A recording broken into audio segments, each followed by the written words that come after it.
So hello everyone, I am back here today with a new video and topic is electric field intensity due to dipole। हमने last class तक dipole पढ़ा था, ठीक है। थोड़ा over acting कर रहा था अभी चलिए, लास्ट क्लास तक हमने डाइपोल पढ़ा था, इलेक्ट्रिक डाइपोल। उसमें कुछ कन्फ्यूजन्स भी थे मेरे खुद के, क्योंकि मैं केमिस्ट्री पढ़ा हूँ और फिजिक्स पढ़ा हूँ और उसमें इंटायर मतलब होता है ना कभी कभी कि एक ही जैसी चीज़ें फिजिक्स और केमिस्ट्री दोनों में पढ़नी होती है, तो दिमाग में चल रहा होता है। तो मैं उसको सबसे पहले क्लियर कर दूँ। इलेक्ट्रिक डाइपोल, इलेक्ट्रिक डाइपोल और electric dipole, dipole moment, dipole moment. हालांकि कोई भी सिंसियर स्टूडेंट अगर उसे देख रहा होगा, सिंसियर मेरा कहने का मतलब है कि ध्यान से अगर उस वीडियो को पूरा देखा होगा तो उसको कहीं कोई दिक्कत नहीं आई होगी। मैं क्योंकि लास्ट में फिर से क्लियर कर दिया था, लेकिन ये फ्रेश है इसलिए मैं फिर से कन्फ्यूजन दूर कर दूँ। इलेक्ट्रिक डाइपोल और डाइपोल मोमेंट दो अलग अलग चीज़ें हैं। इलेक्ट्रिक डाइपोल क्या होता है? जब दो चार्जेस होते हैं, opposite charges, equal and opposite charges, मतलब ये अगर प्लस क्यू होगा तो इस पॉइंट पे माइनस क्यू, ये दोनों पॉइंट चार्जेस हैं। इसे हम लोग स्मॉल डिस्टेंस पे प्लेस करते हैं, डी सपोज बहुत ही छोटी डिस्टेंस है, तो ये जो हमारा सिस्टम ऑफ चार्जेस, सिस्टम हो गया ना भैया, एक से ज़्यादा चार्जेस है तो सिस्टम ऑफ चार्जेस, ये हमारा डाइपोल होगा। और डाइपोल मोमेंट ये निकाला जाता है। ये डाइपोल मोमेंट क्या होता है? P से हम लोग इसको डिनोट करते हैं, P is equals to Q into D. Product, ये डाइपोल मोमेंट होता है product of charge and distance, distance between charges, इनका प्रोडक्ट जो होता है वो हमारा डाइपोल मोमेंट होता है। तो इलेक्ट्रिक डाइपोल क्या हो गया? सिस्टम ऑफ चार्जेस जो हमने डिफाइन किया था। और डाइपोल मोमेंट क्या हुआ? प्रोडक्ट ऑफ चार्ज, चार्ज का मैग्नीट्यूड का प्रोडक्ट और डिस्टेंस, ये हमारा डाइपोल मोमेंट हो गया। अब मैं यूज़ कर रहा था कि म्यू से दिखाते हैं इसको या एल से दिखाते हैं, कुछ भी, तो वो नोटेशंस देखिए, नोटेशन एक्स वाई जेड हमने 10th में पढ़ चुका है, हम लोग पहले पढ़ चुके हैं कि उसमें नोटेशंस हम लोग X Y Z just variables कुछ भी ले सकते हैं। तो ये तो ट्रेडिशन जो हमारा चलता आ रहा है, एस सी वर्मा या डिफरेंट डी सी पांडे, रेलेस, कुछ भी बुक्स में जो हमारा लिया जाता है, अल्फ़ा तो अल्फ़ा लेंगे, मैं बता रहा हूँ अभी, जस्ट सुनिएगा। तो पी से दिखाते हैं डाइपोल मोमेंट को, जो ट्रेडिशन, इसको हम ए या बी कुछ से दिखा सकते हैं भैया, कोई फ़र्क नहीं पड़ता, लेकिन मेंशन तो करना पड़ेगा बोर्ड में कि हम पी से दिखा रहे हैं या एल से दिखा रहे हैं या एक्स वाई जेड कुछ भी। तो मैं वही जो ट्रेडिशन चलता आ रहा है उससे पी से डिनोट करता है, ठीक है। अच्छा, मैं कन्फ्यूजन यहाँ हुआ था म्यू पे, ये म्यू इसको कहते हैं, ये डाइपोल मोमेंट नहीं, इसको मैग्नेटिक मोमेंट से, मैग्नेटिक मोमेंट का जो फॉर्मूला होता है under root of N into N plus two, ये केमिस्ट्री में पढ़ते हैं हम लोग, अनपेयर्ड इलेक्ट्रॉन फलाना, तो वहाँ की बात हो गई। तो ये मैग्नेटिक मोमेंट को हम लोग केमिस्ट्री में म्यू से दिखाते हैं। मैं इसको डाइपोल मोमेंट कह रहा था, वो मैं वीडियो देखता हूँ पढ़ाने के बाद, मैं खुद देखता हूँ कि कहीं कुछ गड़बड़ तो नहीं है, क्योंकि गड़बड़ हो सकती है, यहाँ कैमरा सामने रहता है, बच्चे नहीं रहता है, तो और अभी मेरा तो नया नया एक्सपीरियंस है, तो वही मैं करेक्ट कर लीजिएगा। इसको मैग्नेटिक मोमेंट कहते हैं। हालांकि उतना आप लोग टॉपिक से हट के ये सारी चीज़ें हुई, टॉपिक में जो रहता है सो एकदम सटीक है। अच्छा, और एक दो चीज़ें मैं बता दूँ। मैग्नेटिक मोमेंट, अच्छा, लीनियर मोमेंटम को भी मैं एल से कह दिया, तो वो ध्यान नहीं था मुझे, वो पी से दिखाते हैं लीनियर मोमेंटम को एक्चुअली। खैर, टॉपिक पे हम लोग आते हैं, ये मैंने बता दिया आपको क्या है डाइपोल और dipole moment, electric dipole and dipole moment. अब उसी कड़ी में हम लोग आगे बढ़ते हैं, उसी कड़ी में अब हम लोग आगे बढ़ते हैं, और यहाँ पे हमारा टॉपिक क्या है? यहाँ पे हमारा टॉपिक है इलेक्ट्रिक फील्ड इंटेंसिटी, वही हमारा ई जो पढ़ते आ रहे हैं, ड्यू टू डाइपोल। अब डाइपोल के वजह से हमारा डाइपोल क्या? इलेक्ट्रिक डाइपोल, वही सिस्टम ऑफ चार्जेस, ये प्लस क्यू और ये माइनस क्यू, ये हमारा सिस्टम ऑफ चार्जेस हो गया स्मॉल डिस्टेंस डी पे, ठीक है। तो यही हो गया हमारा इलेक्ट्रिक डाइपोल, ये तो इलेक्ट्रिक डाइपोल हो गया। अब इलेक्ट्रिक फील्ड इंटेंसिटी निकालना है, मतलब किसी पॉइंट पे, तो लेट्स से यहाँ पे कोई पॉइंट हम लोग पी ले लेते हैं, इस पॉइंट पे, इस पॉइंट पे हमको electric field intensity at point P electric field intensity हमको निकालना है, क्वेश्चन मार्क, ठीक। तो वही हम लोग इसमें पढ़ रहे हैं। हालांकि ये एक डेरिवेशन है, बोर्ड एग्जामिनेशन में पूछे भी जाते हैं, लेकिन मैं जैसा कि पहले ही बताया कि मैं कोई भी डेरिवेशन अभी इस कोर्स में नहीं करवाने जा रहा हूँ, क्योंकि अभी कराने का कोई फ़ायदा नहीं, एक तो टाइम लगेगा, ऊपर से कोई फ़ायदा नहीं है आपको लास्ट में फिर से उसको तैयार करना पड़ेगा। तो उसके लिए मैं जब सारा कोर्स हो जाएगा तो डेरिवेशन का स्पेशल सारे चैप्टर्स का वीडियो रहेगा। हालांकि बहुत सारे यूट्यूब चैनल में ऑलरेडी है, तो मैं तो बस मुद्दे की बात कर रहा हूँ कि आपको फिजिक्स का जो फियर है आपका वो हटा दूँ कि फिजिक्स उतना बड़ा लेंदी होता, कुछ नहीं। फिर भी समझाता हूँ मैं यहाँ। डेरिवेशन आप लोग को अभी रहने दीजिए, आप लोग साथ में बने रहिए, मैं आपको लास्ट तक डेरिवेशन सारे चैप्टर्स के करवा दूंगा जो भी होंगे। तो यहाँ पे समझिए, इस पॉइंट पी पे, ये पॉइंट पी पे हम लोग को इलेक्ट्रिक फील्ड इंटेंसिटी निकालना है। मतलब यहाँ इलेक्ट्रिक फील्ड की बात आएगी तो एक टेस्ट चार्ज की बात हम लोग जरूर करेंगे। तो मैदान में एक +1 यूनिट पॉजिटिव चार्ज को कुदा दीजिए इलेक्ट्रिक फील्ड के लिए। अच्छा, अब इसके वजह से या इसके वजह से इस पर इलेक्ट्रिक फील्ड तो आएगा, हम लोग पढ़ चुके हैं कि चार्जेस की वजह से आते हैं। तो अब इस पॉइंट पे क्या होगा, तो ये डाइपोल है, ठीक है, ये हमारा डाइपोल हो गया। अच्छा जी, ये सिस्टम है हमारा, ठीक। अब कुछ यहाँ सेंटर से ही ले लेते हैं, यहाँ से ये कुछ डिस्टेंस कितना बना रहा होगा, कुछ r डिस्टेंस बना रहा होगा, मान लेते हैं r डिस्टेंस होगा, ठीक है। अच्छा, और ये कोई एंगल भी तो बना रहा होगा, थीटा एंगल मान लेते हैं कि ये बना रहा है, ये चार्ज इससे, ये हमारा जो लाइन है एक्सियल लाइन इसको कहते हैं, उससे ये थीटा एंगल बना रहा है पॉइंट पी, ठीक है। तो ये डेराइव होता है बेसिकली। तो यहाँ पे इलेक्ट्रिक फील्ड जो भी, ये तो ऐसा हमारा सीधा चला जाएगा, इसको .1 बारिश हो रही है यहाँ पे, शायद मेरी आवाज़ आपको क्लियर हो। अच्छा, बारिश में ऐसे भी मज़ा ही कुछ और है अपनी हॉबी को फॉलो करने का। चलिए जी, ये पॉइंट पी है, ये लाइन तो इसके अलोंग निकल जाएगा इस तरह से कुछ। यहाँ पे हम लोग एक सेम सरफेस यही इसके पैरेलल एक डॉटेड लाइन बना दूँ तो ये भी थीटा एंगल बना रहा होगा। और ये यहाँ से इलेक्ट्रिक फील्ड मान लेते हैं, ये हुआ हमारा इलेक्ट्रिक फील्ड, और ये अल्फा एंगल बनाएगा इससे। थीटा तो यही हो गया भैया, एक्सियल लाइन से ये थीटा एंगल बना रहा है, तो ये इसके साथ भी तो थीटा ही बनाएगा ना, क्योंकि वही लाइन सीधा निकल गया और ये वही पैरेलल लाइन यहाँ आ गया, तो थीटा होगा। लेकिन इलेक्ट्रिक फील्ड कुछ अल्फा एंगल, कुछ भी ये ऐसा भी हो सकता है, इधर भी हो सकता है, इसीलिए हम लोग इसको बस मान लेते हैं अल्फा एंगल बना रहा होगा इससे, इस वाले लाइन से ये अल्फा एंगल बना रहा होगा। आई होप आपको क्लियर दिख रहा हो, हालांकि आप मेरी बातों पर भी ध्यान दें, ये आपको दिखे या ना दिखे, ठीक, अल्फा एंगल बना रहा हो। तो हमारे पास में formula at point P, E P मैं कर देता हूँ, electric field at point P का फॉर्मूला होता है। आई होप आपको दिख रहा होगा, मैं देख लेता हूँ एक बार। हाँ जी, बिल्कुल क्लियर दिख रहा है। तो electric field intensity at point P का फॉर्मूला ये डेराइव होता है, काफ़ी बड़ी डेरिवेशन है, ठीक है। तो वो तो आप ऐसे भी भूल ही जाइएगा। तो मुद्दे की बात करते हैं, इसको अभी के लिए याद कर लीजिए, मैं रटने का भी फॉर्मूला ट्रिक बता देता हूँ कि आपको ये याद रहे, ठीक है। अच्छा, क्योंकि रटना, कुछ चीज़ें रटने पड़ जाती है, क्योंकि ये डेराइव आप एग्जाम में तो उतना आप डेरिवेशन नहीं करने जा रहे हैं, आपको फॉर्मूला याद होना चाहिए। शायद 1 मार्क क्वेश्चन में आपसे पूछ दे कि डाइपोल है और पॉइंट फॉल इतना डिस्टेंस पे कोई पॉइंट है, उस पर हम लोग को इलेक्ट्रिक फील्ड इंटेंसिटी निकालना हो। चलिए मैं आपको फॉर्मूला याद करने का ये ट्रिक बता देता हूँ कि मैं कैसे इसको याद किया हूँ। अच्छा, इलेक्ट्रिक फील्ड का पहले मैं फॉर्मूला लिख दूँ रिलेट करने के लिए। आपका कुछ भी तरीका आप बना सकते हैं इसको याद करने का, ये मेरा तरीका है, आपको अगर सही लगे तो आप इसको कर सकते हैं, बाकी डेरिवेशन में फिर बाद में। तो डेरिवेशन से याद करने का कोई फ़ायदा नहीं है, इसको तो आपको याद ही करना मैं ज़्यादा प्रीफर करूँगा। इसमें आगे और होता है, आगे और ज़्यादा है, मतलब एक्सियल पोजीशन पे निकालना पड़ेगा, इक्वेटोरियल पोजीशन पे निकालना पड़ेगा, तो उसके लिए ये फार्मूला तो याद होना ज़रूरी है। और ये बहुत ही हॉट टॉपिक है बोर्ड एग्ज़ाम का, इवन जेई में, नीट में डायरेक्ट क्वेश्चन इस पे बेस्ड आता है, तो मैं इसको आपको बता देता हूँ याद करने का तरीका। Electric field intensity at point P निकालना है, और डाइपोल के वजह से। अच्छा, इलेक्ट्रिक फील्ड का फॉर्मूला क्या होता है भैया, 1/4 पाई एप्सिलॉन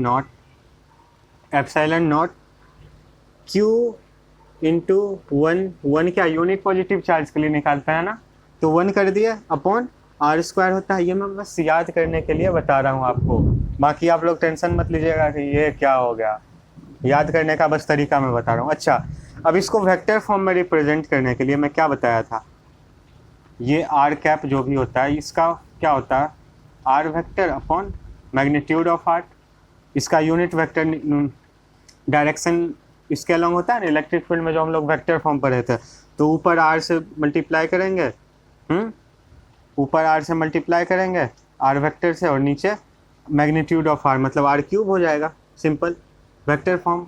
आप इसमें डेप्थ में मत जाइए, मैं बस इसको बता रहा हूँ, पेशेंस रख के आप वीडियो देखते रहिए। अच्छा, अब इसमें से कॉमन चीज़ें ढूंढते हैं। ओके, कॉमन चीज़ें अब ढूंढो। 1/4 pi epsilon not r cube, ये कॉमन पार्ट हो गया, इससे 1/4 pi epsilon not r cube, ये तो कॉमन हो गया, ठीक है। ये तो नीचे वाला हमेशा याद रहेगा। ये कोई डेरिवेशन नहीं है, ये बुक वाला ट्रेडिशनल मेथड नहीं, ये मैं बस अपना याद करने का तरीका बता रहा हूँ, वो भी मुझे अभी टाइम लग रहा है, आप लोग खुद एक्सपर्ट हो जाओगे फिर। अच्छा, ठीक है। अब ये क्यू क्या है, चार्ज है, और यहाँ डाइपोल में हम लोग क्या पढ़ते हैं, P इज इक्वल टू क्या होता है, charge into distance, dipole moment होता है ना भैया ये। तो यहाँ भी Q आ गया, तो Q का कुछ रिलेशन P से है। अब क्योंकि भैया ये प्योर इलेक्ट्रिक फील्ड तो नहीं है ना, ये तो डाइपोल के वजह से देख रहे हैं, तो डाइपोल को बीच में लाना जरूरी है, डाइपोल मोमेंट को। तो ये डाइपोल मोमेंट वाला P है, ठीक है, Q इंटू डी वाला। तो ये Q को आप P से रिप्लेस कर सकते हैं ना, याद करने का तरीका बस। तो P कर दीजिएगा, तो ये Q भी शामिल हो गया, Q भी शामिल हो गया। अलग क्या आया, ये अंडर रूट के अंदर जो है 1 + 3 cos स्क्वायर थीटा। अब इसको याद तो करना पड़ेगा, अब इसका भी याद करने का कुछ ट्रिक मैं अभी देख लूँ। Under root of 1 + cos square theta क्या होता है, ये साइन थीटा के बराबर होता है ना जी, साइन थीटा के बराबर नहीं होता है। cos स्क्वायर थीटा क्या होता है, ये 2 cos स्क्वायर थीटा/2 के बराबर होता है। मैथ अगर आप लोग थोड़ा बहुत पढ़े होंगे तो वही है 1+, ये तो याद कर लीजिएगा किसी तरह, 1 + 3 cos स्क्वायर थीटा। 3 को बस यहाँ बिठाना है, ये फेमस फार्मूला है, सुपरहिट फार्मूला, हम लोग पढ़े थे, टीचर हमारे पढ़ाते थे। यहाँ 3 से बस मल्टीप्लाई कर दीजिए अपना, ये फार्मूला हमारा बन गया, ठीक है। मैं कोशिश किया हूँ कि आपको ये फार्मूला रटने में दिक्कत ना हो, इसलिए मैं बस टेक्निक बताया हूँ, क्योंकि अब और तो इसका कोई अल्टरनेटिव है ही नहीं मेरे पास। अच्छा, ये हो गया पॉइंट P पे इलेक्ट्रिक फील्ड इंटेंसिटी का फार्मूला। अब ये 10 अल्फ़ा, ये जो अल्फ़ा है, इससे जो एंगल थीटा वाले लाइन से जो एंगल अल्फ़ा बन रहा है, उसमें और थीटा में क्या रिलेशन है, 10 alpha is equal to half of 10 theta. ये याद करना पड़ेगा, नो अल्टरनेट, इसका कोई अल्टरनेटिव नहीं है हमारे पास। 10 अल्फ़ा बराबर हाफ ऑफ 10 थीटा। या इससे ये भी, इसको भी याद करने का मैं टेक्निक निकाल लेता हूँ। तो इसको और आगे हम लोग क्या इलेबोरेट कर सकते हैं, 2 10 अल्फ़ा बराबर 10 थीटा। 10 थीटा, थीटा वाला चीज़ तो हमारा पहले से था, थीटा हमारा पहले से था, मतलब ये इसको मैं बढ़ा दूँ, बाप मान लेता हूँ, बाप, लेट्स से बाप लिख देता हूँ। ये सारी याद करने के टेक्निक्स है मेरे पास, बहुत सारे फार्मूले मैंने याद किए हैं, सबके टेक्निक्स है मेरे पास। तो मैं धीरे धीरे जब उसका समय आएगा सही मैं बताता चलूँगा। और ये 10 अल्फ़ा ये बाद में आया, मतलब बेटा होगा, बेटा। ओके, अच्छा जी, ये बाप जो है बेटा का दुगना है, कह सकते हैं ना, 2 टाइम्स। मतलब बाप को अगर बाप का एज अगर 10 होगा, बेटा का एज अगर 5, हम लोग पढ़ते थे भैया मैथ क्लास 9-10 में, बेटा का एज अगर अल्फ़ा अगर 5 है, हमारा बेटा अगर 5 साल का है, ठीक है, 5 ईयर्स के, तो बाप क्या हो जाएगा, बाप थीटा क्या हो जाएगा, 10 ईयर्स, मतलब बाप बड़ा है ना हमेशा। तो इसीलिए इसको याद करने का तरीका है 10 थीटा और अल्फ़ा, 10 अल्फ़ा को बराबर कर दो और अल्फ़ा में 2 से मल्टीप्लाई कर दो। क्यों, ये 2 से मल्टीप्लाई करने का मतलब 2 तो याद कर सकते हैं आप लोग, और ये बाप बड़ा होता है इसलिए मल्टीप्लाई करना पड़ेगा बेटा के एज से। तो वो सब याद करने का तरीका आपको पसंद आए तो आप ये एक्सेप्ट करो, नहीं तो आप खुद का अपना ढूंढो याद करने का तरीका। मुझे तो इसका कोई अल्टरनेट नहीं दिखा था। खैर, इतना मुझे डेप्थ में जाने की ज़रूरत नहीं थी, लेकिन फिर भी मैं गया। ये मेन है, आपको याद करना पड़ेगा। अब हम लोग आगे चलते हैं, electric field intensity at equatorial point और एक्सियल पॉइंट पे। अब ये दोनों पॉइंट्स क्या हैं उसके बारे में हम लोग बात करते हैं। इसको रब कर देता है, चलिए पहले देखते हैं। पहले इक्वेटोरियल और एक्सियल पॉइंट को हम लोग समझते हैं। इक्वेटोरियल, इक्वेटोरियल पॉइंट क्या होता है और एक्सियल पॉइंट क्या होता है, इन दोनों पॉइंट्स पे हमको निकालना है इलेक्ट्रिक फील्ड। ये डेरिवेशन भी बोर्ड में आ सकता है, तो वो फॉर्मूला तो याद रहेगा आपको, तभी ये वाला काम आ सकता है। और एक्सियल पॉइंट,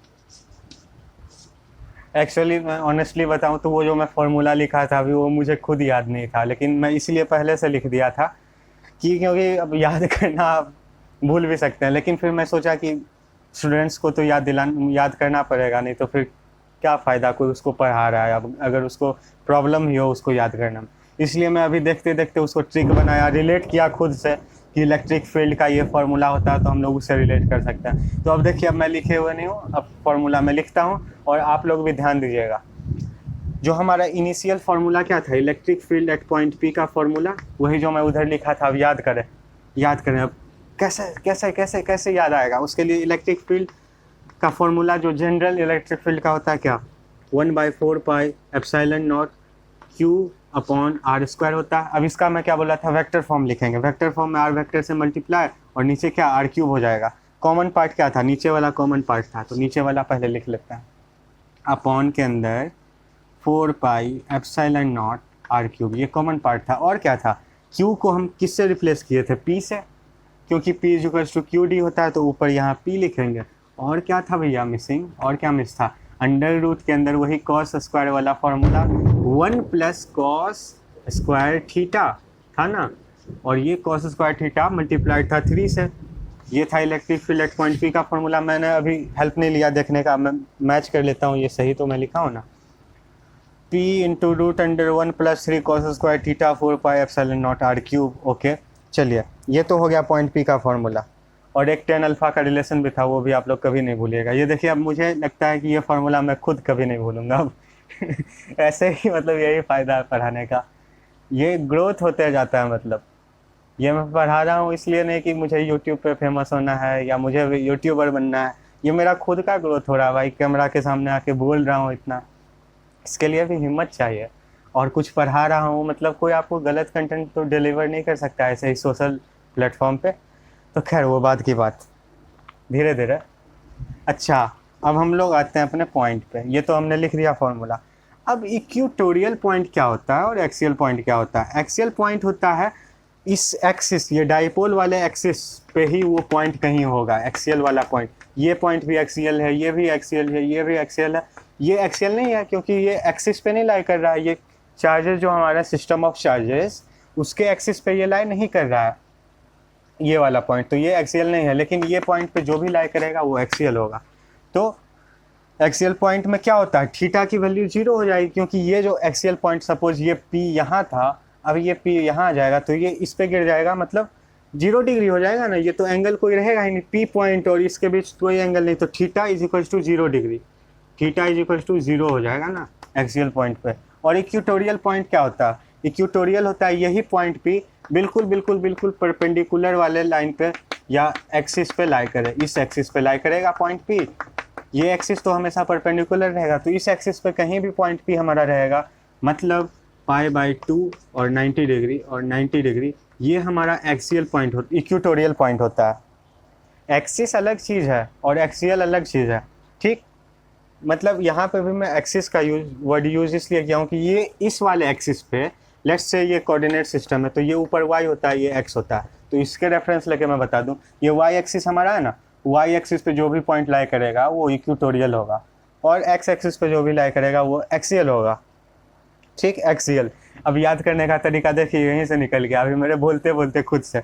एक्सियल में x होता है, इसलिए ये हमेशा x एक्सिस पे लाई करेगा, और x एक्सिस पे ही हमारे चार्जेज होते हैं, हम लोग शुरू से पढ़ते आ रहे हैं। और इक्वेटोरियल तो खैर जो रेस्ट बच गया हमारा 90 डिग्री वाला, वो इक्वेटोरियल हो गया। अब इसका महत्व क्या है कि एक्सियल पॉइंट पे थीटा की वैल्यू 0 हम लोग रखेंगे यहाँ पे, तो क्या होगा, थीटा इज इक्वल टू 0 पे क्या, कॉस थीटा, थीटा तो बस एक ही वेरिएबल हमारा कॉस के साथ दिख रहा है, तो कॉस स्क्वायर थीटा क्या हो जाएगा, कॉस स्क्वायर 0 डिग्री क्या हो जाएगा, ये 1 होगा। कॉस 0 1 होता है तो कॉस स्क्वायर 0 भी 1 होगा, तो कॉस के जगह 1 करेंगे तो इलेक्ट्रिक फील्ड एक्सियल, ई हम लोग लिखते हैं इसको, एक्सियल क्या हो जाएगा, P under root of 1 plus 3 into cos square theta की वैल्यू 1 हो गई, तो 3 का 3 ही हो गया, upon 4 pi epsilon naught R cube, या और ये रूट 4 हो जाएगा, तो बाहर आके क्या 2p upon 4 pi epsilon naught R cube. ये हो गया हमारा एक्सियल। अब आते हैं इक्वेटोरियल पे। टेन अल्फा वाला रिलेशन जो था, बेटा क्या था, अल्फा था, थीटा पहले से था इसलिए वो बाप था, तो 2 tan alpha is equal to 10 theta था। ठीक है, तो 10 थीटा क्या, 10 जीरो क्या होता है, 10 जीरो जीरो, तो 10 अल्फा भी जीरो हो जाएगा। तो वो सारी रिलेशंस ये तो अपने भी कर सकते हैं, मेन यही है। अब इक्वेटोरियल के लिए π/2 पे क्या cos जीरो होता है, तो ये क्या हो जाएगा, cos जीरो पुट करने पे ये तो जीरो ही हो जाएगा, ये पार्ट तो जीरो ही हो जाएगा, मतलब p का p ऊपर बचेगा नीचे 4 pi epsilon not r cube. तो ये क्या होगा, e ऑफ e मतलब e से इक्वेटोरियल होता है, इसलिए मैं यहाँ e लिखा हूँ, यहाँ पे a फॉर एक्सियल तो a। तो दोनों में कौन सा बड़ा है भाई, ये 2 टाइम्स है ना, और ये अकेले है सिंगल, तो बड़ा कौन है, e of axial is greater than E of equatorial, लिख सकते हैं। सिंपल रिलेशन था, आप लोग समझ गए होंगे। अच्छा, एक और चीज़ इसमें आगे हम लोग देखते हैं, नोट कर लीजिए आप लोग। मैं इसमें नेक्स्ट देखता हूँ क्या करना है। आई होप मैंने इसको आसान बनाया होगा आपके लिए। हाँ, अभी तो टॉर्क है ही पढ़ना, टॉर्क है पढ़ना भाई। अच्छा, टॉर्क बच रहा है, कितना मिनट का वीडियो हो गया, लेंथ भी काफ़ी लंबी हो गई, चलिए फिर भी इसको खींच दें, एक क्वेश्चन तो करना ही पड़ेगा। ओके, ये सारी चीज़ें तो हो गई।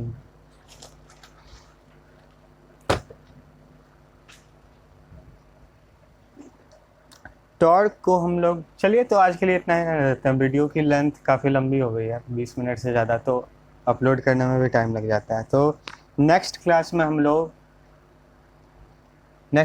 लोग इलेक्ट्रिक टॉर्क पढ़ेंगे, torque due to dipole in electric field पढ़ेंगे, और तो कुछ नहीं है।